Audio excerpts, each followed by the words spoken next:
Hello. I think everybody hears me. All right. Good evening. There's kind of a creepy noise coming from there. All right. Good evening, everybody. Let's not dwell on technical issues anymore. Welcome to Pitch in Brussels. Pitch in Brussels is a monthly event in, Brussels. That sort of seems obvious. Um, why does this event exist? Um, a lot of people need a lot of reasons to be able to present, an idea, a project, a presentation. This is a platform. Uh, it's sort of working. This is a platform where you can practice, and not only can you practice, you do it in front of a real live audience. That's you guys, and you, the audience, will supply feedback. And that's sort of the heart of the event. Three teams, four, excuse me. No, actually, did he show up? Three. We'll pitch tonight, and so they each have 5 minutes, and then 5 minutes long, you, the audience, will supply the questions. And if you don't, I will, and my questions are super hard, so it's way better for them to. Sort of, yeah, it's like this river noise. It's kind of reassuring.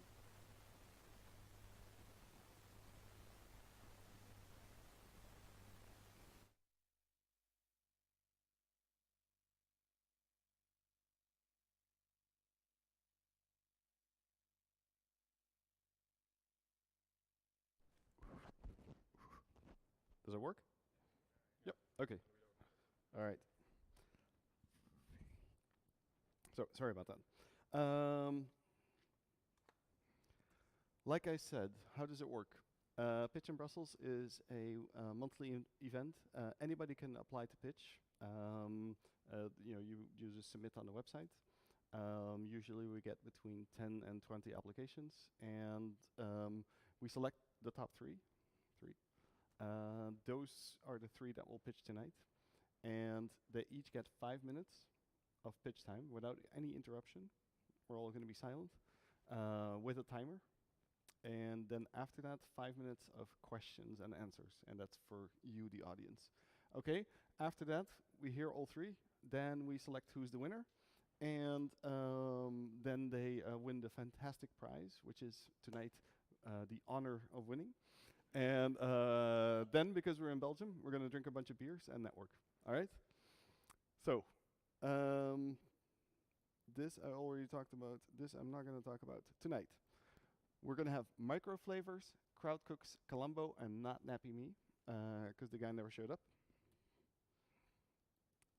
Like I said, the prize tonight. So sometimes we have like fancy prizes, like for it depends. If we're in a startup accelerator, they may offer like a slot in the accelerator program, or it depends. Tonight we just have the honor. What does that mean? A little bit more than nothing, because I've actually noticed that people put like I won Pitch in Brussels on their LinkedIn profile, and that may open the door to some startup program, etc. So it's a very soft thing, of course, but it does have a certain value.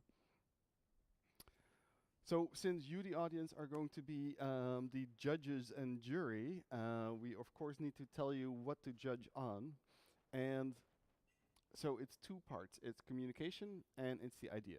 So communication is on how well is the idea communicated. So did you get it? Did you understand what was being pitched? That may sound really, really basic, but sometimes after 5 minutes you go like, I have no idea what was just told me. Just told. Like I just don't understand it. Is it a good speaker? Is somebody standing here awkwardly or more relaxed? Um, Visuals, good slides. I would fail that test. I admit that. And there's also a measure of emotion. Does it excite you? Does this pitch get you all excited? Okay. Then there's the actual content or the idea. Whatever they're pitching, is that appealing to you? Is that a product that you would want to buy? Does it have a business model behind it? Is it like it's never ever going to make any money. It's a great idea, and everybody would take it for free, but nobody would ever pay for it. So that's a terrible business model. And or like oh, people would pay tons of money for this, or something in between like Facebook. Nobody would pay for it in the beginning, but later the advertisers are going to pay billions. So anyway, that's a big thing, but like judge it accordingly. What is the size of the market? If you have a fantastic service, but only 5 people will ever use it, it's a problem. And do they talk about the marketing strategy, and is it a sensible one? I know that's a lot of stuff going on, but just think about communication, quality of the pitch, and quality of the idea. Okay? The voting process itself is very, very simple. I will repeat all 3 ideas. You get to vote once, and we have this great app. You log into it, and it shows you the list. No, I'm kidding. You just show your hand. Okay? All right, so the first team tonight is Microflavors, and please set up your computer.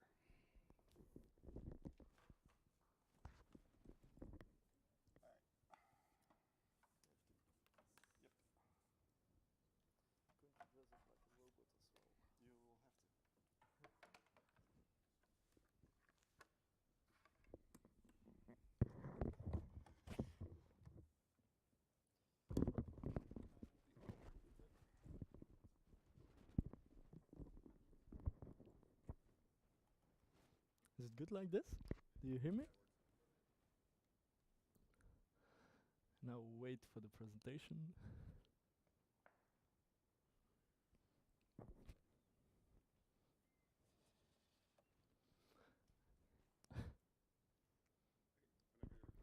Yeah.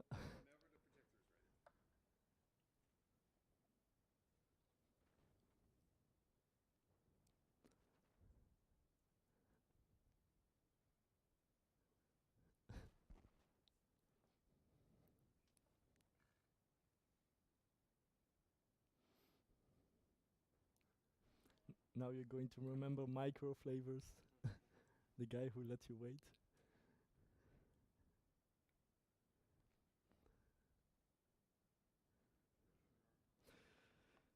We tried it, did work, but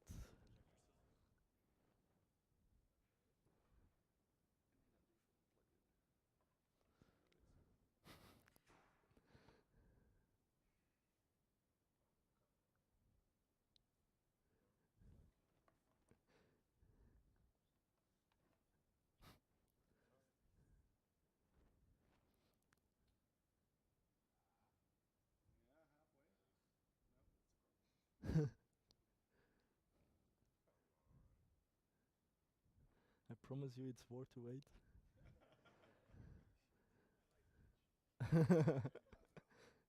Is it clear for everybody?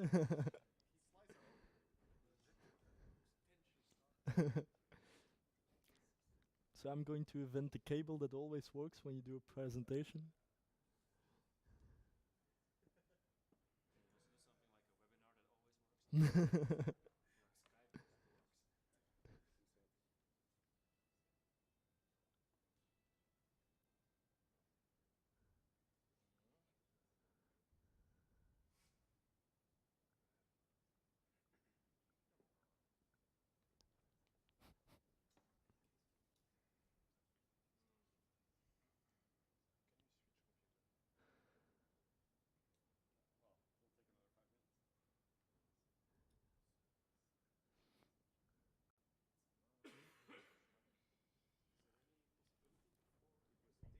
Via internet, dat could be possible. Elle a tantôt, on a essayé, mais. Oui, je sais, mais. Ouais. C'est ces espèces de convertisseurs, Ouais. moi je fais pas confiance. Ouais. Bolt.com 15 euros. Je comprends rien.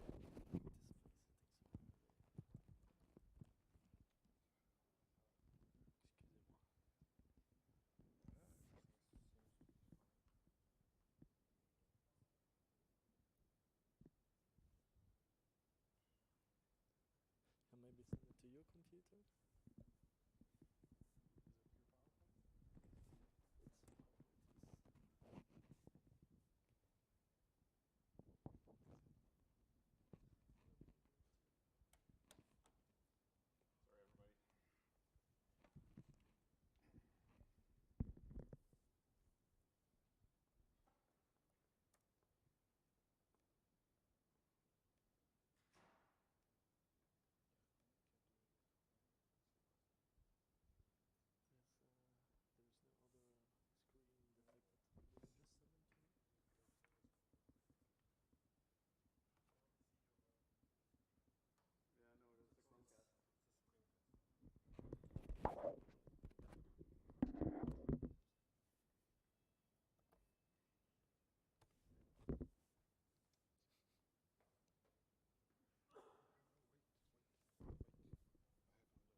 Chromecast. Okay, but then I have to upload it on. Yeah. No, no, you don't have to upload anything. No, I have a second Bureau Broadcaster, and this is Desk TV, and then you're going to see all your screen. Yeah. Normally, private emails. Yeah, but come on. Okay. Micro flavors.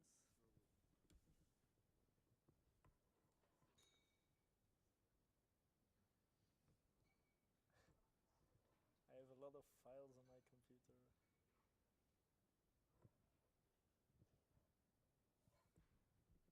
I don't think it's this one.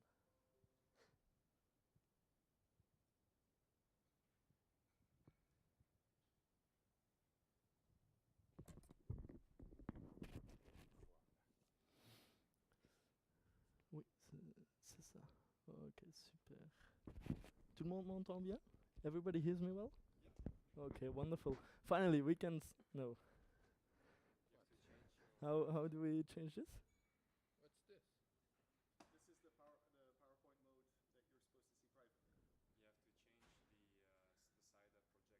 that projects. If I just.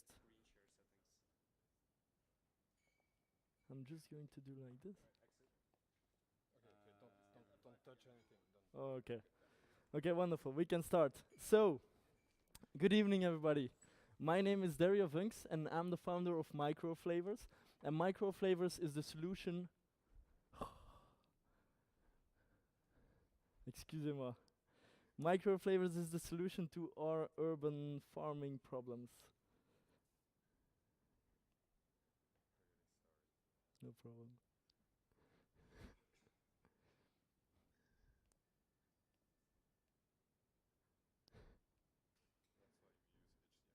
It's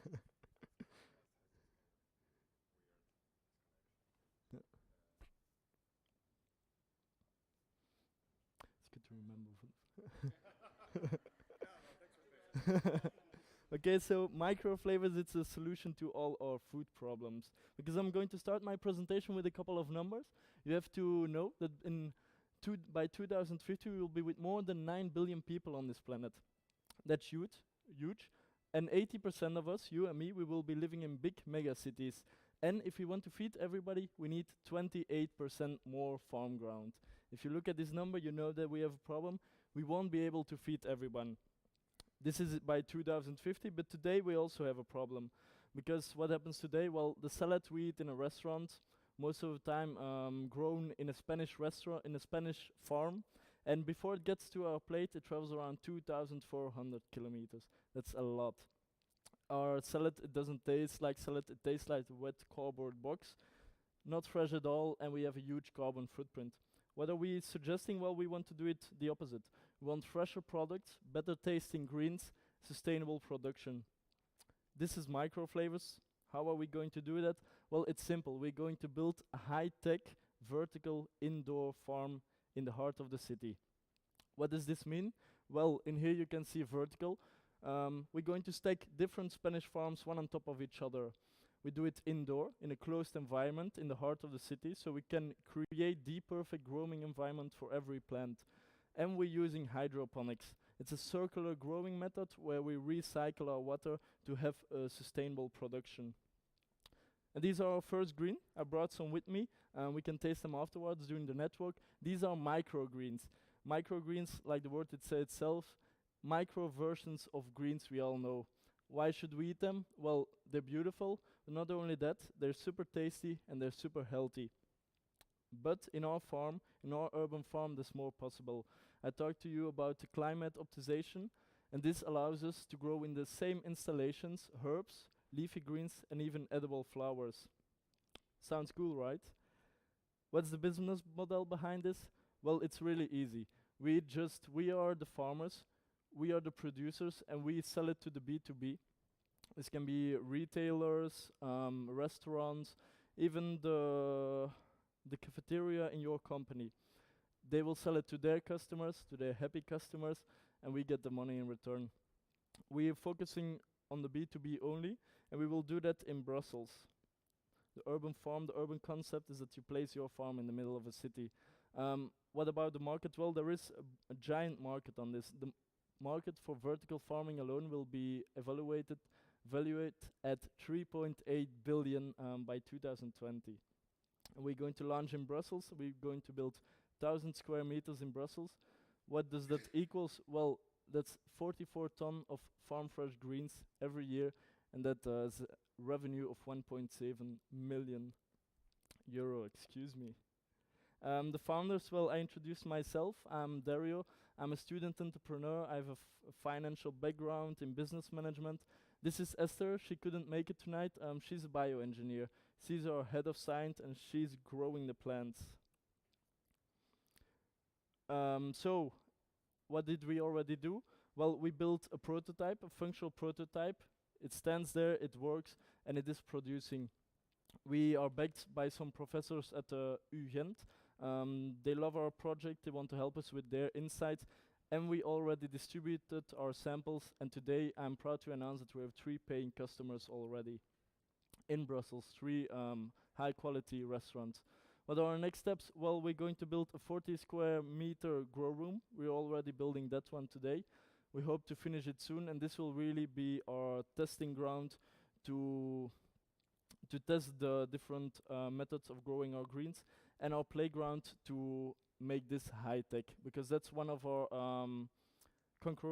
competitor advantage. We're going to build a high tech farm. This also allows us to make it scalable. We'll be having an installation where we just scans our seeds and our products, and the rest will be fully automated. By the summer of this year, we're going to raise capital to start building our 1,000 square meters, and we hope to have it fully operational by the end of 2020, when the market reaches 3.8 billion. I started this presentation by saying that everybody will live in big cities. Well, we want to place a farm, a micro flavors farm, in every big city in Europe. So this was micro flavors, and we're still looking for help. Where can you help us? Well, we're looking for interesting funding people, and people who want to buy our products. One more second. Vote for us. The evil timer.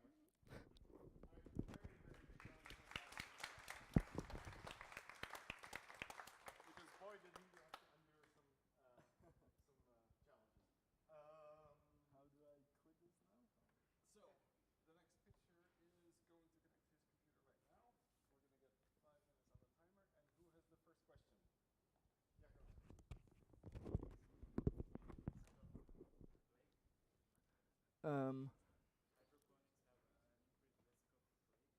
Yeah, hydroponics has some problems with diseases, but it's a controlled environment.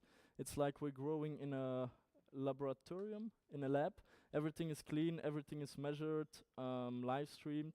So all the data we receive will be zal ons helpen om die dingen te voorkomen. Excuse me? Of course, because we will be growing different greens, and every greens also need a different climate. For example, basil needs higher temperatures than if we grow pea shoots. So we're going to build small climate rooms, and there will also reduce the risk of this disease.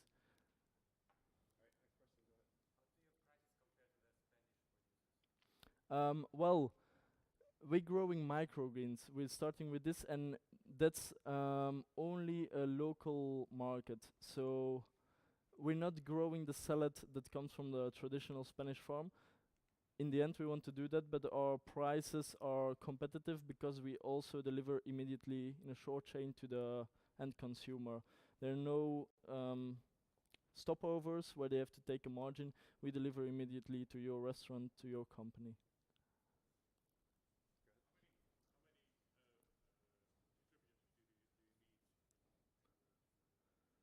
Distributors as in wholesale or as in How many do you need to accomplish what? To profitability or to? We did the market study and looked at how much an average restaurant takes on greens and on this kind of greens. And with our installation, we can deliver to 467 restaurants, and we need around 220 a week. to be at a break even. Operational cash flow break even. Yeah, like wholesale, but we're targeting first the restaurants. So we need this. We need these 220 restaurants a week to be a break even.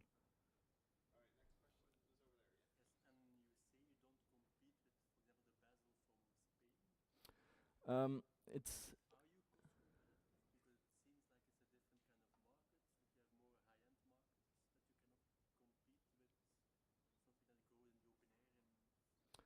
It's we're not growing basil at all. We're doing microgreen basil. So it's a microgreen's a tiny version of a green, and you can't import it from other lands. Now they're importing it from the Netherlands. That's still fine, but it has a small shelf life, so it can't come from Spain.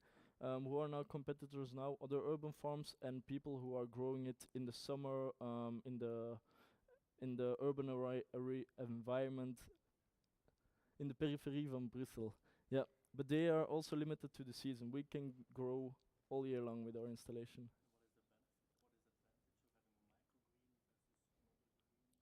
Well, I can let you taste afterwards. It's really the taste is really wonderful. But also, if you compare red cabbage churros, a microgreen versus the same amount of a mature green, the vitamin E levels are 40 times that of a mature green. Because nature is wonderful. Everything is in that small seed to let it survive for 2 weeks, and then we harvest it. It's also interesting for us because we can reduce and optimize the growth. For example, our radish grows in 8 days.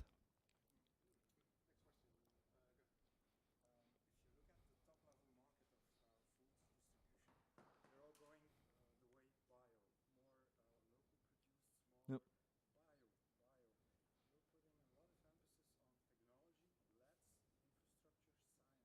Yep. Yep. Yeah, indeed, because this is not organic certified. In Europe, this is impossible because you're growing indoor. But we're going to stress a lot on the circular model. So we're using hydroponics. I don't know if you heard about that. So we grow on water. We take care. We look carefully at our resources and how we can reduce that. What our main our value is, it's local. So we harvest it 3 hours after it. You get your greens, and the taste is really different from a green that's been first to the wholesale, then to the retail, and then to your plate. But Big round of applause for Michael Colbert. Next up is the second about the food industry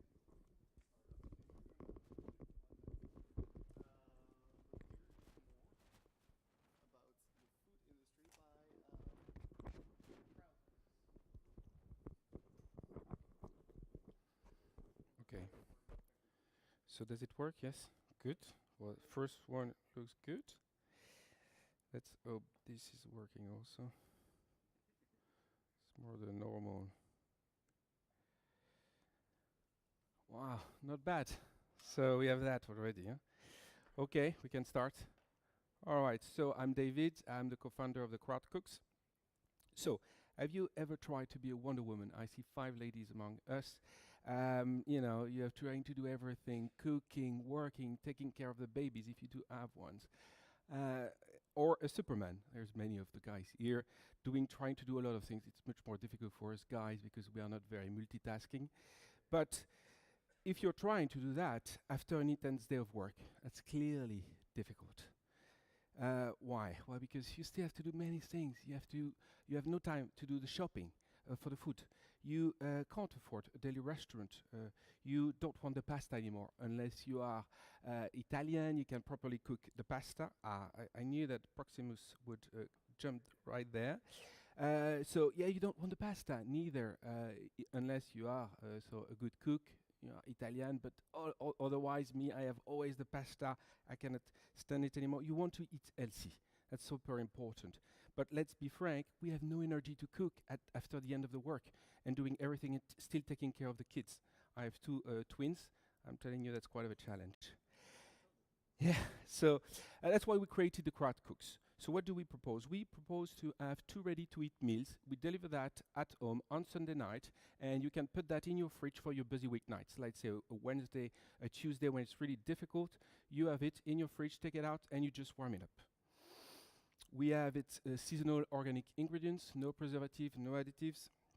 We are also using slow cooking, very important. We do stew for 24 hours, so it's very good quality. And that's the main point, is that it can stay 5 days in the fridge, or it can even be frozen. And it is affordable. That's a very important part of the thing, and you will understand also why. I just give you then an example of a crowd-cooked meal. This is our lamb stew that we will actually propose in 3 weeks when we reopen for our second tryout. And that's mixed pulses with asperges, because what we propose in our 2 meals is 1 meat-based meal and 1 veggie. We want to be healthy, good food. That's very important. Who are the customers? Well, this is clearly a family. That's the main target. A family where you have 2, 3 kids, both parents are working. This is typically the customers. But during our tryout, we find out also elderly people don't want to cook anymore. So it could be a target, or the young moms with a kid, clearly just newborn. No way they can do that. So that's clearly a great convenient solution. Who are the competitors? I guess you know those guys very well. Uber, HelloFresh, Deliveroo. So what makes us different? It's not easy. Big market. Well, first of all, with one order, you have several nights covered. It's very important. While with Deliveroo and Uber, it's on the spot. With HelloFresh, you have that also. But they don't provide organic seasonal ingredients. We do. And what's important is that it's ready to eat. It is, of course, for Deliveroo and Uber, but it's not with HelloFresh. With HelloFresh, you still have to cook for 1 hour. And after a very intense work, this is very difficult. I've been doing that for 2 months, and at the end, it's quite challenging. What's very important also for, of course, the business model is that it's affordable.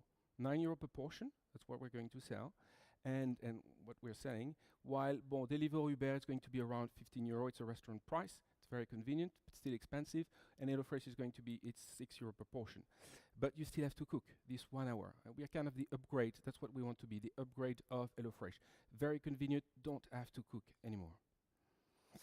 One of the customer feedback we received is, for instance, just to give you an idea, I love cooking, but finding this in the fridge when I'm from work at 7:30 on a Monday is ultimate luxury. Typically, a mum working very hard was very happy to come home, just have to warm up the meal. That's the team, so I'm in charge of the business. We have Talina, it's our head chef, doing all the food and the safety, and Michel doing all the tech and the processes. So I'm French, we have a Dutch and a Belgian guy.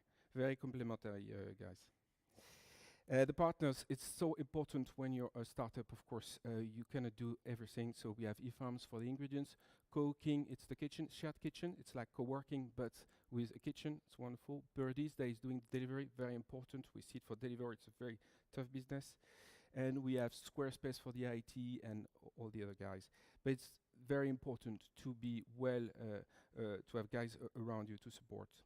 Just to finish now, so 5 years objective to become the European leader and do for family ready-to-eat meals, to produce over 1 million meals per year, to be in Europe, 5 countries, and basically to be worth around 100 million euro, maybe more, hopefully. Just to give you an idea, HelloFresh is 2 billion euro already after 5 years creation. Thank you, guys.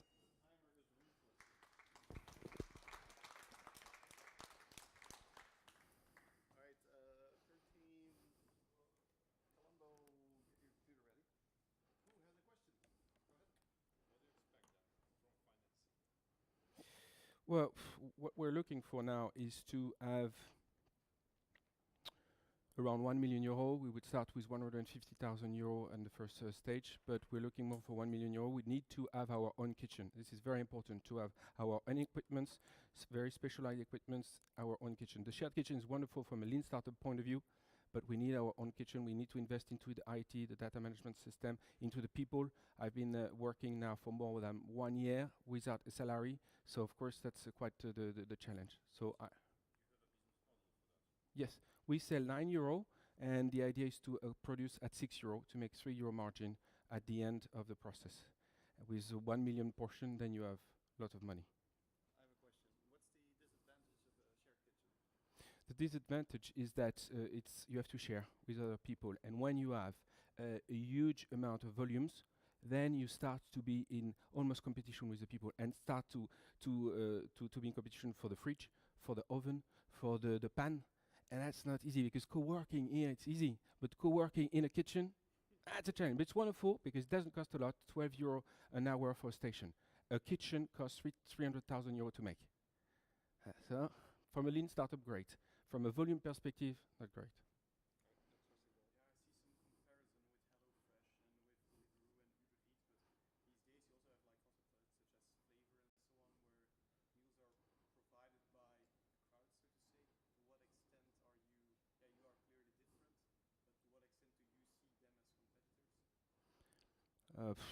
I would not. I would not be able. Can you specify a bit on flavor?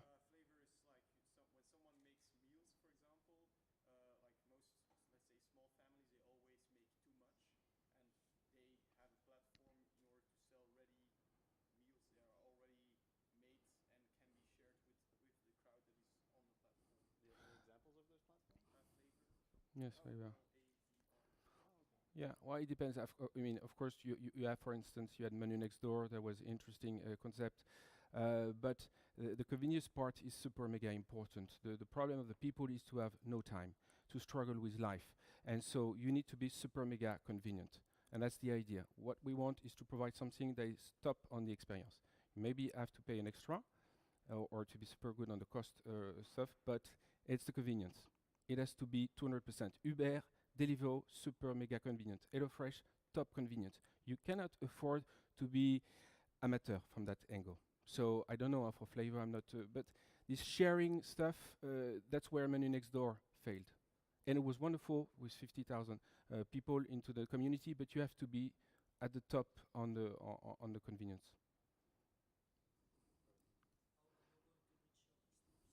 So we have already made a first tryout in November, December. So we sold 600 meals. We had 200 different customers. We're doing it again now. And so this is very much into Facebook.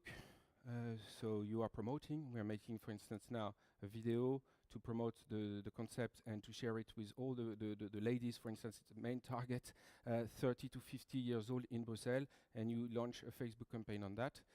That's, for instance, a way to attract. What's very important is the business is to have returning customer. It's good to attract them once, but they have to keep coming back. In HelloFresh, it's difficult. They tend to leave after 1 month, 2 months. So what's very important is to retain those people, to have an amazing product so that people want to come back. That's very important. Well, you know, HelloFresh, they spend $250 million per year on advertisement. And those guys worth 2 billion euro, you know. So I cannot do that. I'm still doing the delivery. Well, we are now not doing it, but I did it for the first runner. So we have to be very smart in the way we do our communication. So we have an agency that is doing this, and we are being really targeted at some of the main customer, ladies, 30, 50 in Brussels, Facebook campaign. That's the most effective, 2,000, 3,000 euro.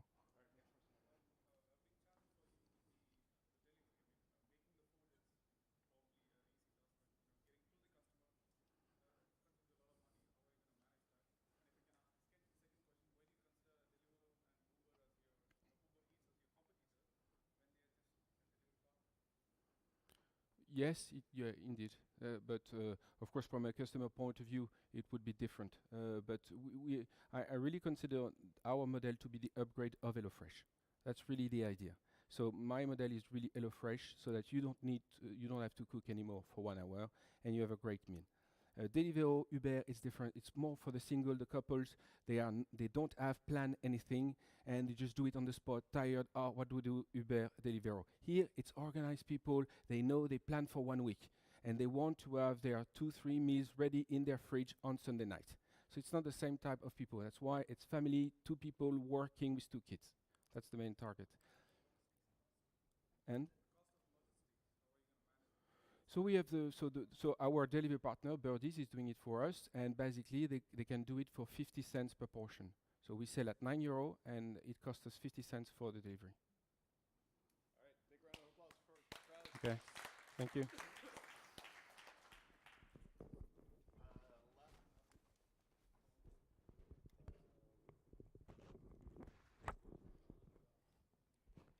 Yes.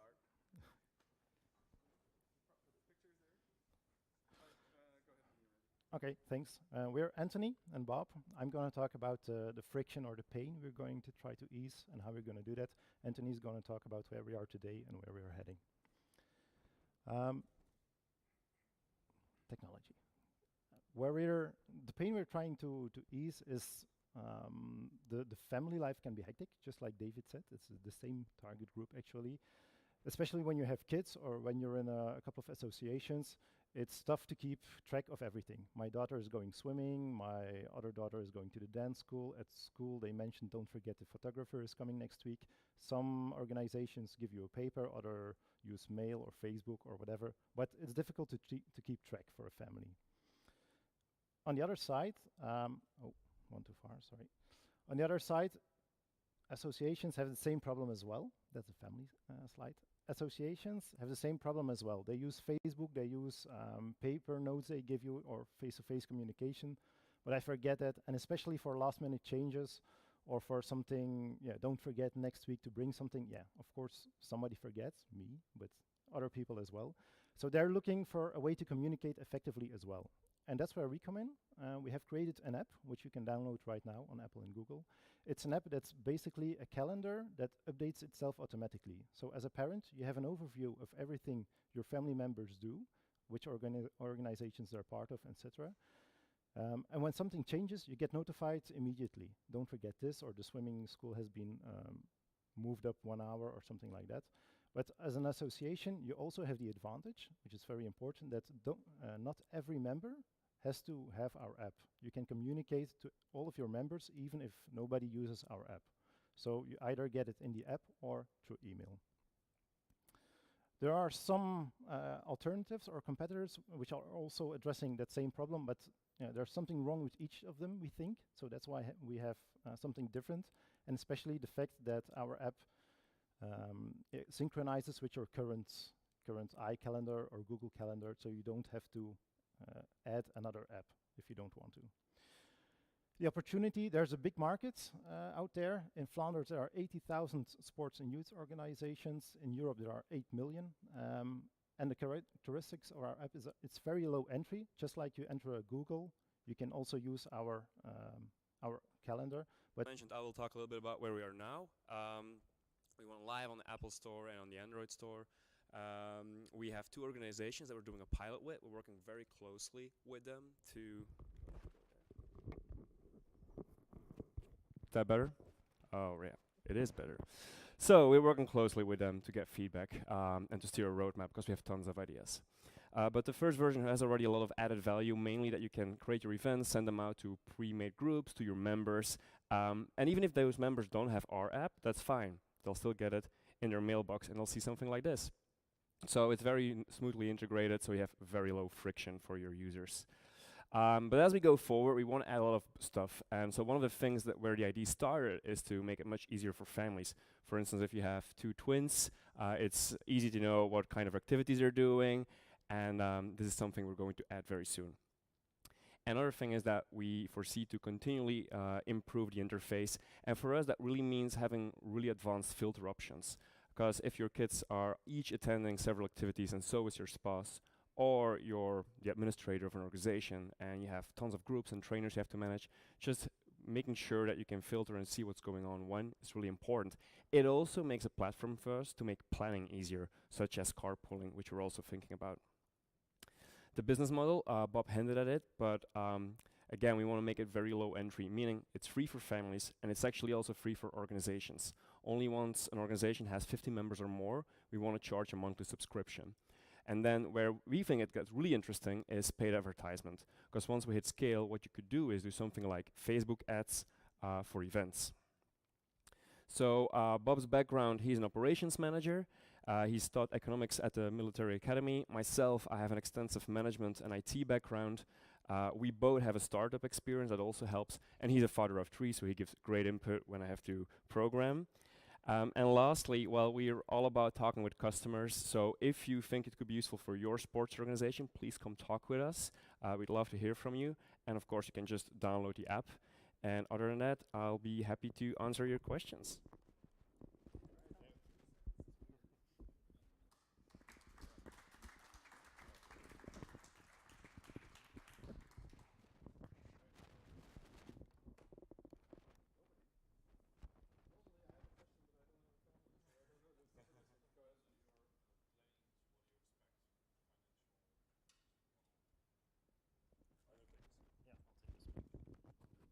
Our financial model is to grow, of course, and we aim to have at least 400 paying organizations within 2 years. 400 means we can turn break even with 1 FTE and a bit of extra going for it.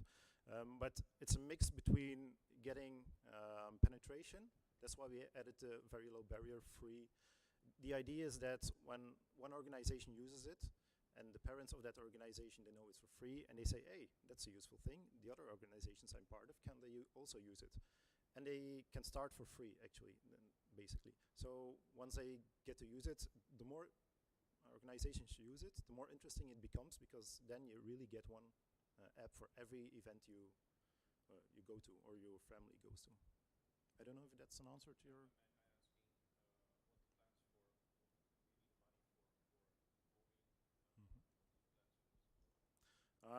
First, we want to have traction, so we want to have, let's say, 10, 15 paying organizations, and knowing that others are interested. Anthony's doing the programming, so for now that's, I don't have to pay him yet. But once we have traction, we are confident and that we can go and look for money, for seed money or venture capital or something like that. But first we want to have the traction that market proof and improve our app using customer feedback.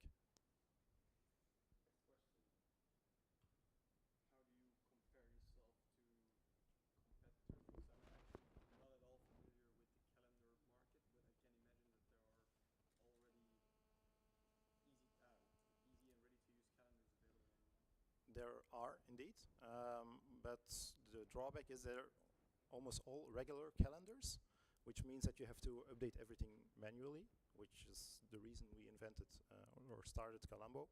On the other hand, you have apps that are specifically aimed at small or medium associations, but there the problem is they're aimed at the association.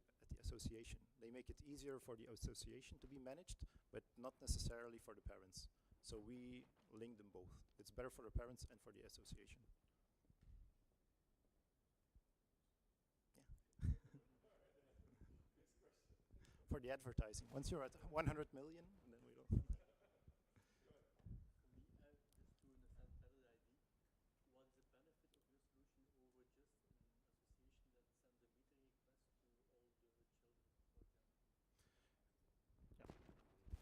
Because it actually came up during recent customer interviews. So what small organizations quickly run into is that if they're trying to send mass emails through their Gmail or through their Outlook, they get blocked, and they end up in the spam box. But if you have an actual email provider that can do that for you, that makes it much easier. Aside that, it's just organizationally easier. Because, for instance, we're talking with the Flemish Swimming Federation. We're going to do a pilot with them very soon. They have like 100 clubs. Each club has a dozen to a few dozen groups. So if every time you have to select the names, it's just a huge waste of time. So just organizing people in groups, assigning trainers, that kind of stuff makes it way easier for them.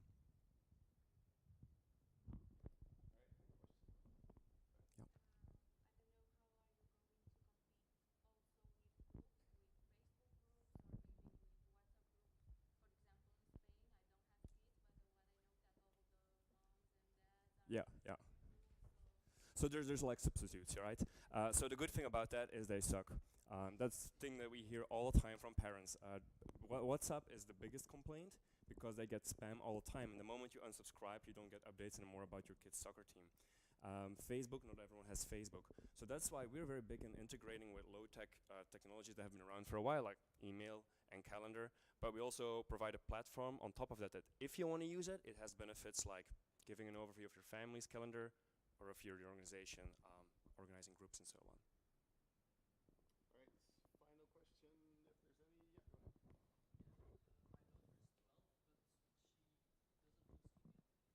Right.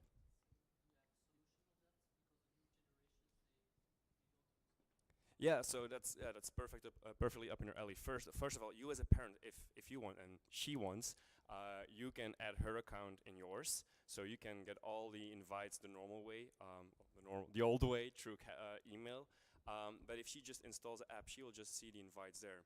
So again, people can get the invitations through our app, but both to grow more quickly and to make it easier for some users, we also do it via email. those are possibilities, but it will really depend on where our what the customer feedback will be. There's tons of integrations you can do, but it's really about picking, like smartly choosing which ones you want to target first. And email is still the biggest communication tool, digital communication tool in the world. So that's the one we took first. All right, that was it. Big round of applause.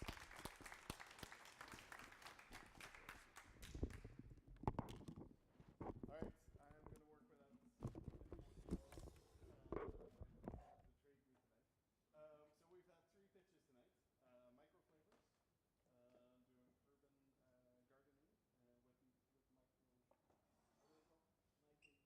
Microgreens. Yes, you can taste them, they're right there. Yeah, we're going to taste it. Hold on.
DJ extraordinaire, Terrence from